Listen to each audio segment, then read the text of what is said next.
আজি মই আপোনালোকক এটা ধুনীয়া লগতে জৰুৰী আৰু ফলপ্ৰসূ মডেলৰ কথা মই আপোনালোকক ভিডিঅ'টোত জনাব বিচাৰিম, যিটো মই ভাবো আমাৰ গুৱাহাটী চহৰখনৰ কাৰণেতো যথেষ্ট প্ৰয়োজন।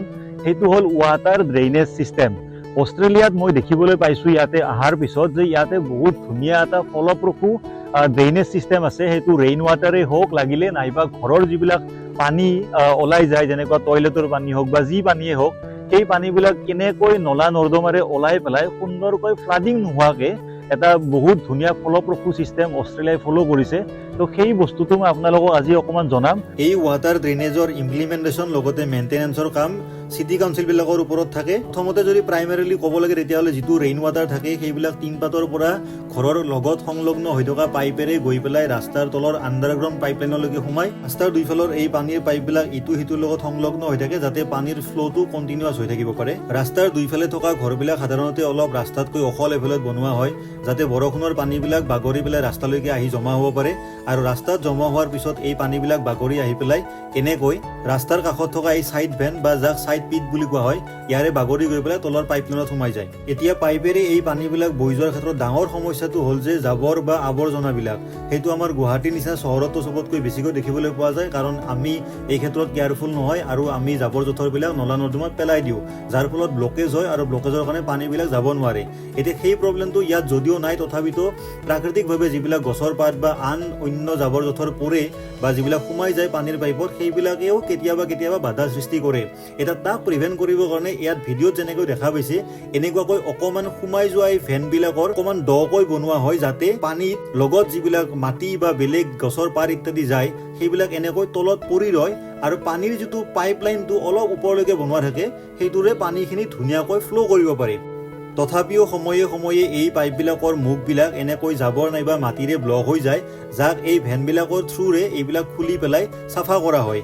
আৰু এই চাফা কৰা প্ৰক্ৰিয়াত সাধাৰণতে মেনুৱেল লেবাৰ কম ইউজ হয় আৰু ইয়াতে চাকচন পাইপ বেছিকৈ ইউজ কৰা হয়।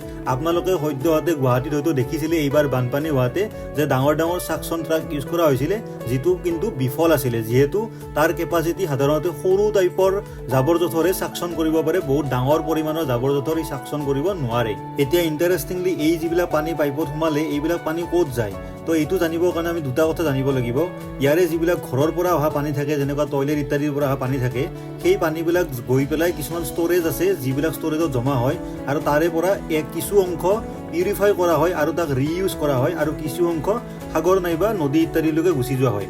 আৰু যদি আমি বৰষুণৰ পানী বা ষ্টৰ্ম ৱাটাৰ বুলি যিটো কওঁ আমি, তো সেই বৰষুণৰ পানীবিলাক কিন্তু এই পাইপেৰে গৈ পেলাই বেছিভাগ সাগৰ নাইবা নদী ইত্যাদিলৈকে গুচি যায় আৰু তাত ৰিলিজ কৰা হয়।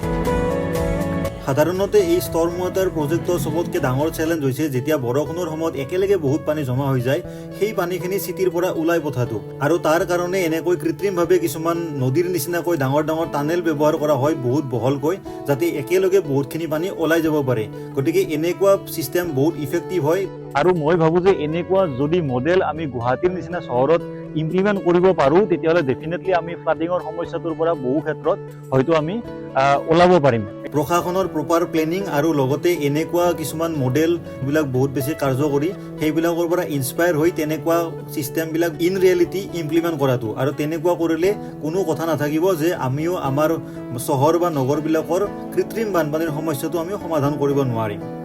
মোৰ পিছত এই যিটো নেচাৰ ষ্ট্ৰীপ দেখিছে, অৰ্থাৎ এই সেউজীয়া ঘাঁহনিখিনি, তো ইয়াৰ তলতেই আছে ড্ৰেইনেজ ছিষ্টেমটো। এতিয়া মই অলপমান আগলৈকে গৈ পেলাই আপোনালোকক দেখুৱাব বিচাৰিম যে ইয়াতে এই দুখন যি ঢাকনি দেখা পাইছে, তো এই দুখন ঢাকনি ডেফিনেটলি ড্ৰেইনৰ কাৰণে দিয়া আছে, য'ত যদি ড্ৰেইনটো ব্লক হৈ যায় তেতিয়াহ'লে ইয়াৰ জৰিয়তেদি সোমাই পেলাই এইটো ক্লিন কৰিব পাৰি। এতিয়া কথাটো হ'ল কি, এই যিটো মডেলটো, এই মডেলটো দেখা পাইছে যে ৰাস্তা আৰু এইফালে ঘৰ, এই দুইটাৰ কাষত আছে ফুটপাথ আৰু ফুটপাথৰ মাজত আছে এই নেচাৰ ষ্ট্ৰীপ, আৰু ইয়াৰ তলতে আছে গোটেই আণ্ডাৰগ্ৰাউণ্ড ড্ৰেইনেজ ছিষ্টেমটো। দুইফালে এনেকুৱা ড্ৰেইনেজ ছিষ্টেম আছে আৰু লগতে এই ৰাস্তাবিলাকো মানে কি ছাইডটো ঢাল অলপমান নামি অহা আৰু ড্ৰেইন টাইপৰ আছে, য'ত পানীখিনি ইয়াত ডাইৰেক্টলি সোমাই যায়। আৰু অষ্ট্ৰেলিয়াত মই যিমান দূৰ জানিবলৈ পালোঁ, ইয়াতে পৃথিৱীৰ আগশাৰীৰ দেশবিলাকৰ নিচিনাকৈ ল' ইম্পেক্ট ষ্ট্ৰেটেজি ইউজ কৰা হয়। ল' ইম্পেক্ট ষ্ট্ৰেটেজি মানে কি, অতি কম ৰিচোৰ্চৰ ক্ষেত্ৰত আমি কেনেকৈ পানীখিনি বেছিকৈ আমি ওলাই নিব পাৰোঁ আমাৰ চহৰবিলাকৰ পৰা, সেইটোৰ কাৰণে আমাৰ ভেজিটেশ্যন ইউজ কৰা হয়, গাৰ্ডেনিং ইউজ কৰা হয়। যেতিয়া এটা চহৰৰ ছেটআপ আহে য'ত বহুতখিনি কনক্ৰিট থাকে, ৰাস্তা ইত্যাদি, সেইবিলাকত ল' ইম্পেক্ট ষ্ট্ৰেটেজিৰ ইম্পৰ্টেঞ্চ আহে, যিটোৰ কথাটোৱে হ'ল যে এনেকে যিবিলাক দেখা পাইছে ইয়াতে এইবিলাক হ'ল গছৰ বাকলি। তো এইবিলাকত কি হয়, পানীটো ফটককে এবজৰ্ব কৰি লয় আৰু তলত মাটি আছে গতিকে ই শুহি ল'ব। এইফালে এইখিনি কনক্ৰিট হ'লেও এইফালে আৰু আপোনাৰ আমাৰ কি আছে, এই ঘাঁহনিখিনি আছে, তো ইও পানীখিনি এবজৰ্ব কৰিব আৰু তলত ড্ৰেইনেজ চিষ্টেম আছে, তো সেইফালেও পানী গুচি যায়। তো বেচিকেলি পানীটো গুচি যায় আৰু লগতে দেখা পাইছে এইফালৰ পৰা তললৈকে এইখিনি অকণমান হেলনীয়া, যাতে পানীটো বাগৰি আহে এইফাললৈকে। আৰু এটা বস্তু হ'ল যে এই যিটো কনক্ৰিটটো দেখা পাইছে এইটো হ'ল আপোনাৰ পাৰ্মিবল পেভমেণ্ট বুলি কোৱা হয়। তো ইয়াৰ অৰ্থটো এইটোৱে যে এই যিটো শিল আছে এইটোৱে মানে কি কৰে, এবজৰ্ব কৰে, মানে ফাগ আছে, এইবিলাকতো ফাগ আছে ডাঙৰকে, আৰু এই বস্তুটোও মানে কি, এই কনক্ৰিটটো হ'ল কি পানীটো শুহি লয়, গতিকে বেচিকেলি পানীটো ছাৰফেচত নাথাকে, ওপৰত নাথাকে। তো বহুত ধুনীয়া গোটেই বস্তুখিনি, মানে বহুত ধুনীয়া। মই ভাবিলোঁ যে এইখিনি ইম্পৰ্টেঞ্চ হ'ব আমাৰ কাৰণেও, আমিও ইমপ্লিমেণ্ট কৰিব পাৰোঁ এইবিলাক বস্তু। আমাৰতো গোটেই ড্ৰেইনেজবিলাক আমাৰো আছে, কিন্তু আমাৰ ইমপ্লিমেণ্টেশ্যনটো আৰু যিটো মেইনটেনেঞ্চটো ঠিক নহয়। গতিকে আশা কৰোঁ আপোনালোকে ভিডিঅ'টো চাই ভাল পালে, আৰু যদি ভাল পাইছে তেতিয়াহ'লে মোৰ পেজখন এবাৰ ফ'ল' কৰি দিব যদি ফ'ল' কৰা নাই, আৰু ভিডিঅ'টোত এটা এবাৰ লাইক কৰি দিব, আৰু কেনে পালে ভিডিঅ'টো চাই গোটেই বস্তুখিনি চাই এবাৰ কমেণ্ট কৰি যদি পাৰে জনাব। বাকী নেক্সট ভিডিঅ'ত লগ পাম, তেতিয়ালৈকে বাই বাই।